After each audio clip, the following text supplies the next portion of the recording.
Hey guys, welcome back to today's video. Today is Thursday, March 25th, 2021, and today we're going to be talking about Joe Biden's chances at a second term come 2024. Now, Joe Biden has been saying for quite some time now that he is going to eventually run for re-election if elected. You know, he hasn't fully filed the paperwork or declared a presidential re-election bid the same way that Donald Trump did the day after he was inaugurated, but he hasn't really encouraged this type of discussion that he won't be a two-term president. And as we saw yesterday, there was this news report from the Hill that says that Biden sees himself as a two-term president. Those within the Biden administration and very close to the president, meaning their advisors, who may not necessarily be in the White House, for example, there's senators who speak with him routinely, that are telling the media and are telling the public that Joe Biden is going to be a two-term president if given the opportunity. Now, first things first, I want to preface this by saying there is no reason why Joe Biden would openly admit to not wanting to run for re-election at this point. You know, if Joe Biden did that, no one would take him seriously. He poses no threat to the GOP because the damage has already been done in the 2020 election. But if he promises to run again, or if he poises himself to run again, the GOP will be at a point where there will be some type of ramifications if they do not listen to him. The lame duck period for Joe Biden, if he was to be reelected, will only be, after that 2028 election. But if we're talking about him being not really in a position where he's going to run again and he's absolutely out of the door, we're talking about 3 years where the GOP can pretty much just do anything they want, and there would be no direct electoral implication on the next ballot.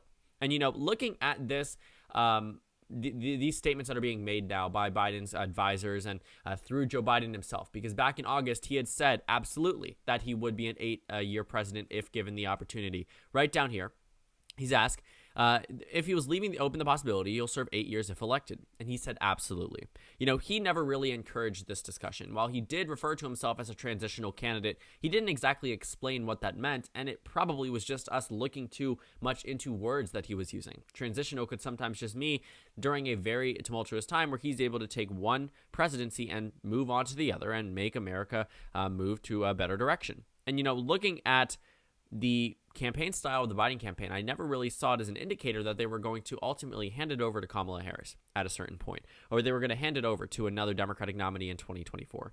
And looking at Joe Biden's age, I think that's a major concern for many people, but I also want to bring up the fact that we have many senators, many representatives that are much older than Biden that are currently serving and have the ability to run for re-election. For Joe Biden's sake, I think that many people look at him and say, he's gaffe prone, he has speech impediments, and therefore, for whatever reason, should have some, supposed cognitive decline. And I think that largely is rooted in ableism, number one. And number two, what you're looking at is that Joe Biden was never really someone who wasn't gaffe prone. I mean, throughout his entire political career, he always has been. I don't think that's an indicator that there is some type of cognitive decline here with the president of the United States. And I think it's honestly unfortunate that many members of the media feed into it because it works.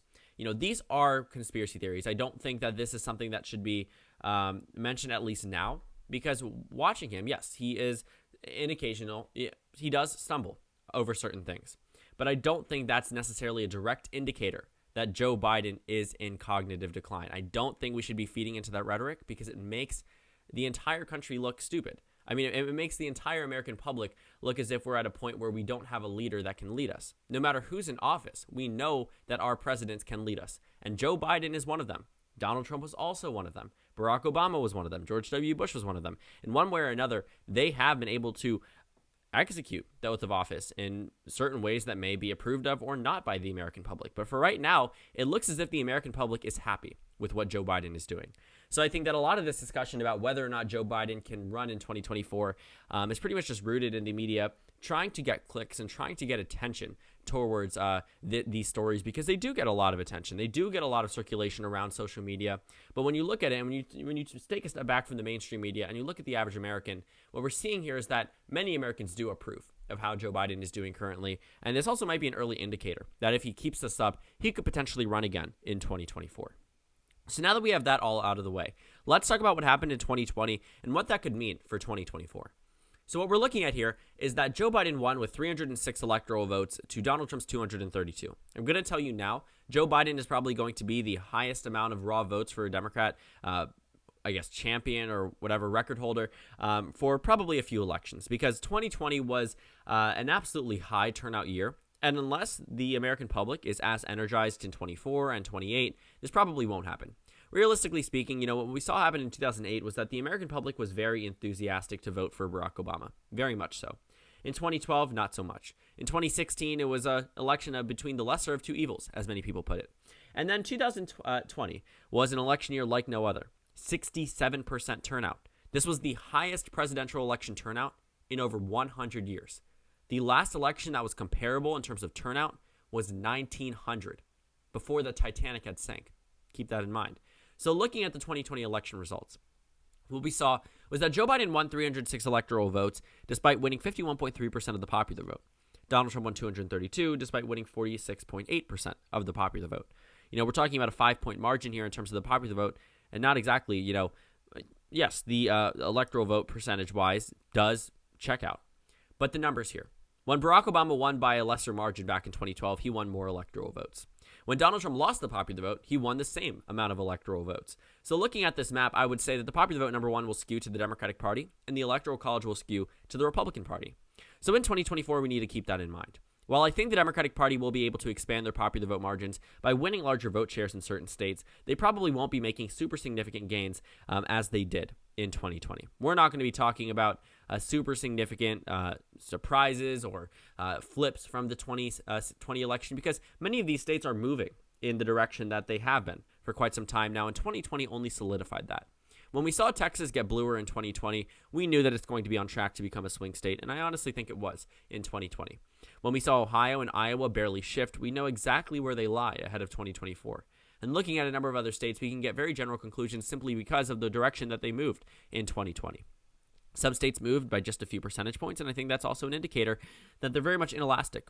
Even though 2020 was a much better year for Democrats than 2016, it went from a Republican trifecta to a Democratic trifecta.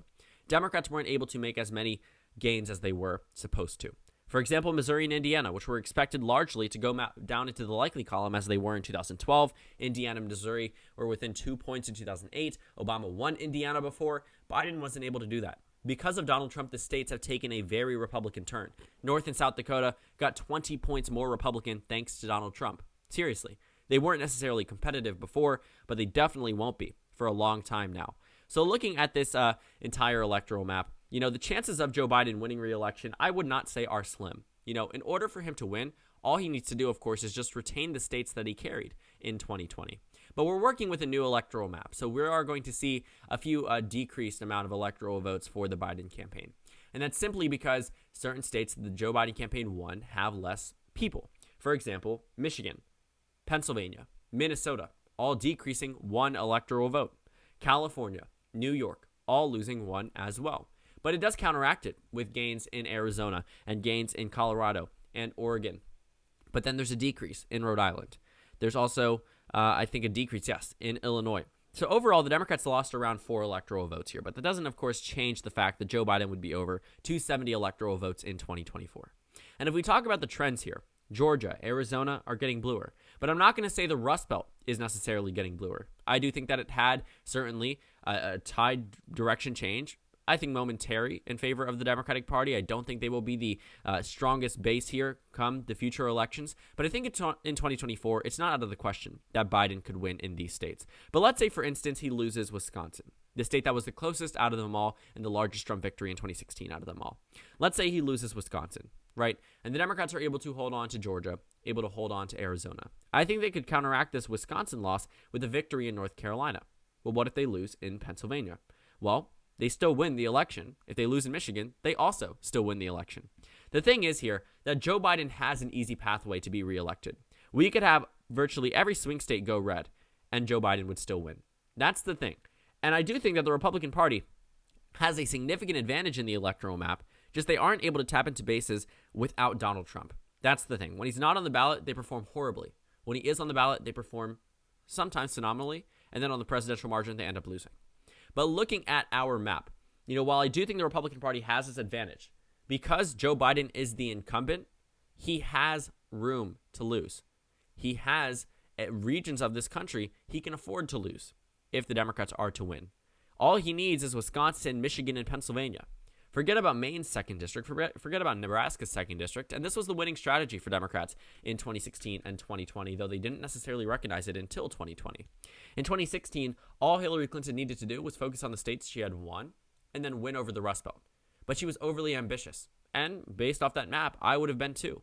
Looking at the numbers, if I was in Hillary Clinton's position, why would you not visit Ohio and Iowa and North Carolina and Georgia and Florida and Arizona when you're up 8 points in Wisconsin, when you're up 10 points in Michigan, when you're up 6 points in Pennsylvania? Why would you not?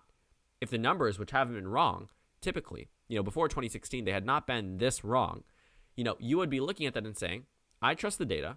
I'm going to go ahead and allocate resources elsewhere.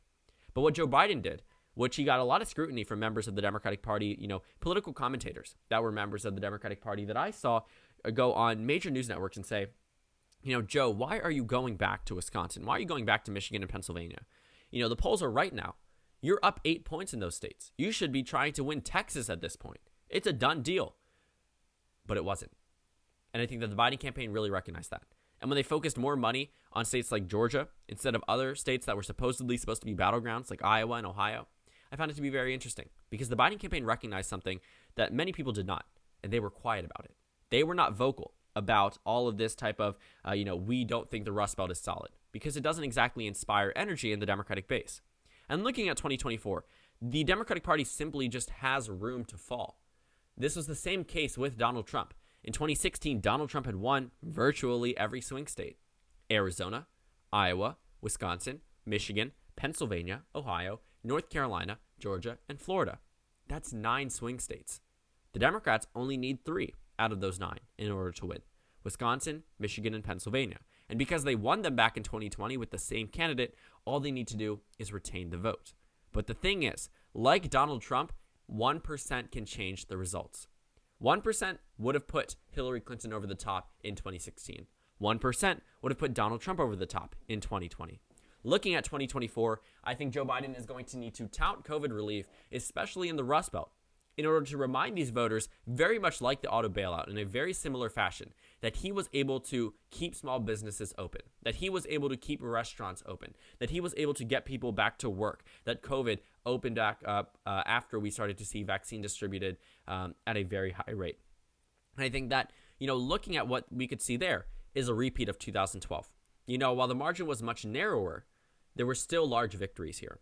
And while I think that the Democratic Party could end up losing Arizona and Georgia if the Republicans return to nominating a Romney or McCain as candidate, if it's a Trump-like candidate, I'm not hopeful.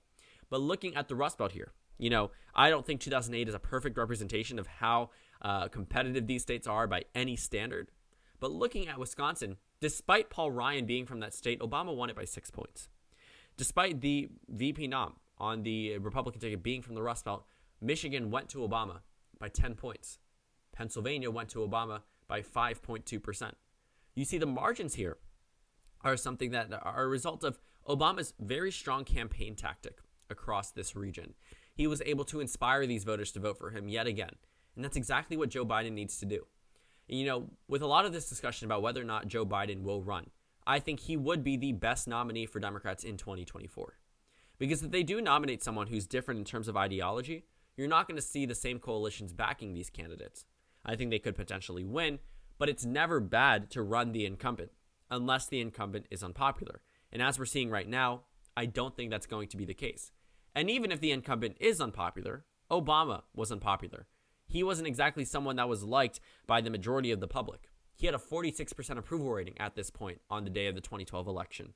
So looking at the numbers back then, I wouldn't exactly have said Obama would be a shoo-in. But he won 332 electoral votes. He also won nearly 20 million less votes than Joe Biden did in 2020.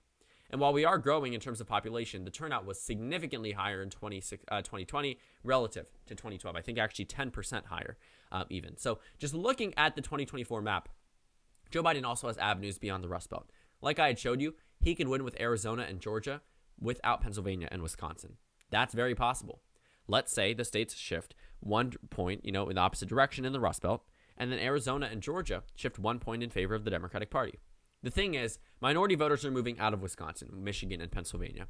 We're not seeing these states have as large minority populations in the inner cities.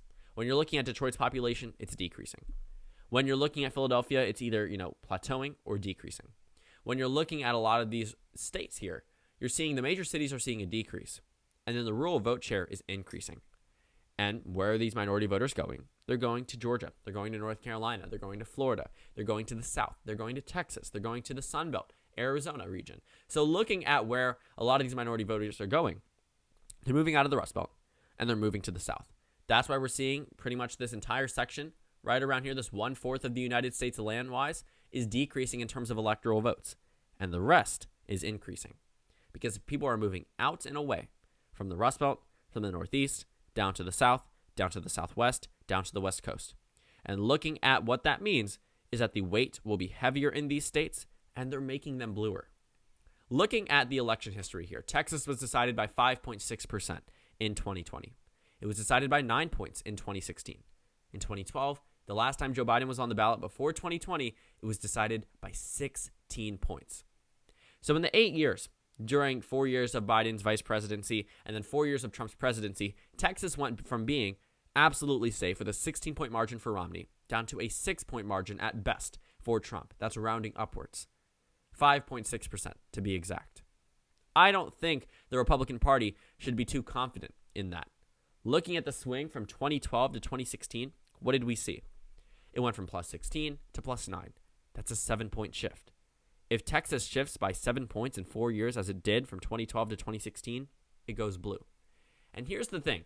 If the Republicans can't tap into Trump's base, if it isn't Trump on that ballot, I don't think rural turnout will be high. But the thing is, these white college-educated voters turned away from the Republican Party because of Donald Trump. And when he's not on the ballot, they still turn away from the Republican Party because the Republican Party has become the party of Trump. That's the difficult predicament for the GOP and why it props up Joe Biden's chances of winning in 2024. You see, while the 2020 election for the Democrats was very much built on the fact that they were not Donald Trump, you have to realize that the anti-Trump vote there was there in 2017, in 2018, in 2019, and of course in 2020.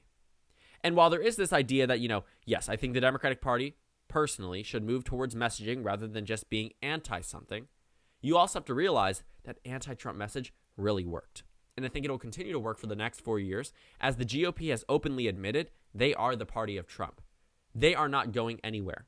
When the GOP went on their official webpage and official accounts and boosted these baseless claims of election fraud, it sent a message to all of these independents that lean conservative. That their vote for Biden would be the first of many votes for the Democratic Party. That their vote for Biden will be their first time saying, this is not the GOP I know. This is not the GOP I voted for before. And for these rural voters, for their first time voting was 2020. They never voted for McCain. They didn't vote for Romney, but they certainly didn't vote for Democrats. But their first time voting was for Donald Trump in 2020 or 2016. Without him on the ballot, the Republicans are not going to find anyone nearly as charismatic or as inspiring to win over these voters. And while these rural voters might be lifelong Republicans, they simply won't vote. But white, college, educated voters vote at the highest rate out of any demographic group. Rural voters do not. White, college-educated voters in the suburbs vote at the highest rate in this country. And what that tells us is that if they are still very much anti-Trump because the Republican Party refuses to drop him as a figurehead, when they see a Republican on the ballot, while they may have voted for Romney, may have voted for McCain, may have voted for Republicans down ballot before, they are going to say, the Republican Party still hasn't become the party that I used to know and that I used to vote for. And consequently, we'll vote for the Democratic Party. So the problem is, without Trump on the ballot, Republicans won't get that inspiring vote. But the Democrats will, regardless. At least for the next 4 years. They're going to have this type of messaging. And I think in the future, they can't do this. Obviously, that's not going to be a winnable strategy through 2050, right? But obviously, times will change. There will be new things. And for right now, it seems to be working. And I think the Democratic Party, if they really want to maximize their potential, focuses on messaging while also bringing up the fact that they are not the party of Trump, I think will really solidify these victories. And I think Joe Biden is, rather than focusing on his re-election bid, which is why he hasn't confirmed or done anything, I think that many people are viewing this as him focusing on the presidency. When you look at these approval rating numbers, they would not be this high, and they have never been this high for Donald Trump. Even if the vaccine distribution was doing this well, even if the COVID-19 cases were going down as fast as they are, Donald Trump's approval rating would not be at this point. Because Joe Biden doesn't exactly do everything that Trump does. You know, the reason why Trump's approval rating really took hits was not necessarily because of his direct actions. And I'm sure that definitely had a major role, but I don't think that was the only thing on the minds of the American public. It was the tweets. It was the statements. It was the press releases. It was the rallies. For Joe Biden, I mean, the Democratic Party hasn't really exactly let him do a lot of these things. They're not necessarily let him, but they don't allow him to go on Twitter and freely tweet. I don't even think he would. You know, obviously he might have the ability, but it seems as if that the Twitter account is very much just, here's the update for COVID-19, here's what I'm doing, here's a picture of me walking. That's it. Same thing, same three things every single day, right? Kamala Harris's account is the same thing. For Donald Trump, however, I mean, he had free reign. He had free reign to say and do whatever he wants. I think the Biden administration is much more calculated in a way that we would expect of a president, if that makes sense. You know, every single thing down to each detail is carefully watched, carefully written out, carefully said, whereas the Trump administration, I would say, wasn't exactly with that. You know, it wasn't exactly politically correct. It wasn't calculated in the way that I see happening with the Joe Biden administration. So if the Biden if the Biden admin can keep up this approval rating for Democrats and Joe Biden, I have no doubt in my mind he will run in 2024. And if he doesn't, I can guarantee you, if he's still a popular president, then Kamala Harris will be the Democratic nominee in 2024, because as Joe Biden did, the vice presidency is in many ways a stepping stone to the presidential nomination. So thank you guys so much for watching this video. Make sure to comment down suggestions below. Subscribe on the left if you haven't already, and check out the Instagram and Twitter. At the bottom left of the screen, there's also a Discord server for you to go ahead and join. On the screen, there's a video you can watch, and then a playlist for my 2024 election analysis videos. Again, thank you guys so much for watching, and I will see you all later today.